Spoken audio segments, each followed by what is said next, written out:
All right, so we're now going to talk core training. Stuart McGill, who is a low back specialist who has been studying low backs all his life, said core training is more about preventing movement rather than creating it. So this is why at Athlete Unleash we do not do any exercises such as crunches, Russian twists, leg raises, because all those exercises create movement rather than preventing movement. And we focus on core stability rather than core strength, because the core or the lumbar spine, the low back is made for stability rather than to create movement.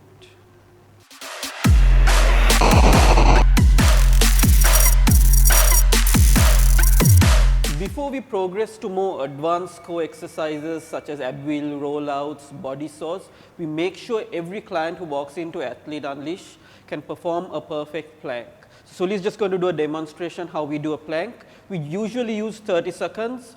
Some clients struggle to hold this position for 30 seconds. So we may start off with 10 seconds and progress to 20 and finally 30. So very simple. We just want to be in this position how you would normally stand. You do not want your head tilting back, your spine arcing. You just want a nice flat position and you hold this position. Some people even struggle to hold this position for 10 seconds. So then what we would do is we would widen the base of the legs to provide more stability.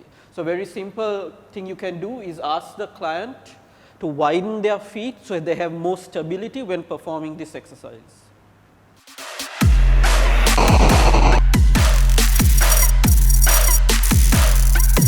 Elevated planks. Again, we do not like holding planks for more than 30 to 40 seconds. Again, research has shown that holding a plank for anything longer than 1 minute, again too much stress on the low back, and you'd much rather progress the client or the athlete to something more advanced where their core would be challenged for that 30 to 40 second period. So Sully is just going to show us again a very simple progression how you would do an elevated plank.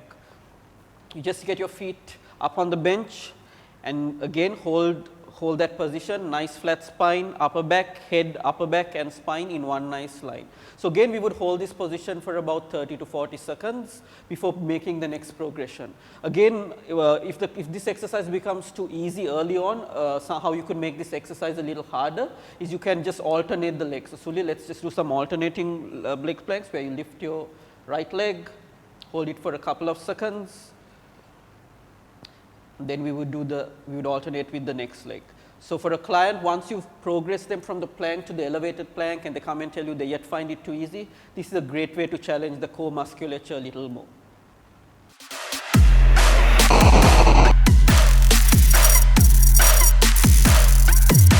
All right, so the plank progressions is all about preventing extension of the lumbar spine or low back. So basically anti-extension exercises is to prevent curvature of the back. You always want to have a nice flat spine in daily life and when you're doing exercises. So now the next exercise what we are going to do is have a look at the shoulder taps. The shoulder taps again is a great anti-extension exercise to prevent curvature of the back, but also we are bringing an anti-rotation component. So we are hitting two birds with one stone in this exercise.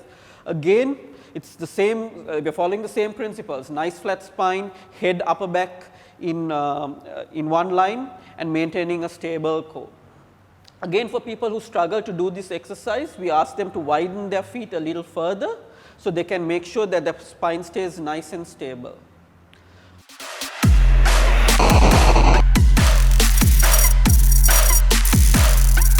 So a common mistake we see with people when doing this exercise is their hips tend to sway. So we see this very often. The whole purpose of this exercise is defeated because again we want to prevent movement of the lumbar spine and the lower back when doing core exercises. Swaying the hips, the whole exercise is defeated. You're either not doing it correctly or you're not ready for that exercise. So then it's time to progress to an easier version of some anti-extension core exercises such as elevated planks or planks.